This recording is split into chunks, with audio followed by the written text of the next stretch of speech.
அதே மாதிரி நோம்பும் குர்ஆன்.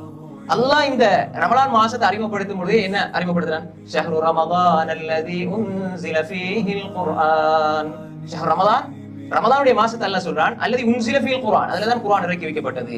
அப்ப எனவே ரமலான் என்றால் அது குர்ஆன். அப்பவே ரமலானுடைய காலத்துல குர்ஆனோட அதிக தொடர்பை ஏற்படுத்திக் கொள்ள வேண்டும். இமாம் கதாதா, அதே மாதிரி நஹாயி, அஸ்வத் ரஹ்மத்துல்லாஹி அலைஹி அஜ்மஈன் குர்ஆனோட தொடர்பாய் விடுவார்கள். ஹாஃபிஸ் இப்னு ரஜப் எழுதுகிறார்கள். அதே மாதிரி தான் இமாம் மாலிக், இமாம் சுஃபியான் ஸௌரி, இமாம் இப்னு ஷிஹாப் அஸ்-ஸுஹ்ரி போன்றவர்கள் ரஹ்மத்துல்லாஹி அலைஹி இந்த பேர் சுருக்கமா சொல்றேன்.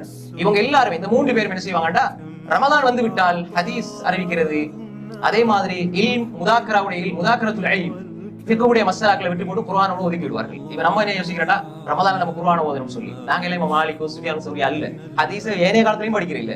இப்ப நோம்பு வந்தா இதை வச்சு நாங்க என்ன செய்யறது, குர்ஆனோட மட்டும் நோம்பு ஏறி போறோம். அது தப்பு கிடையாது. ஆனா இதுல நம்ம என்ன புரிஞ்சுக்கிறோம்டா, அவங்க ஏனைய காலத்துல முழுக்க முழுக்க ஹதீஸோட இருந்தாங்க, ஃபிக்ஹோட இருந்தாங்க, இல்மோட இருந்தாங்கிறத நம்ம விட்டுருவோம். நோம்புக்குள்ள குர்ஆன் எடுத்தாங்க, ஆனால் அவர்கள் எப்பொழுதுமே குர்ஆனோடு தான் இருந்தார்கள், மேலதிகமா கூட்டினார்கள். புரியுதா உங்களுக்கு?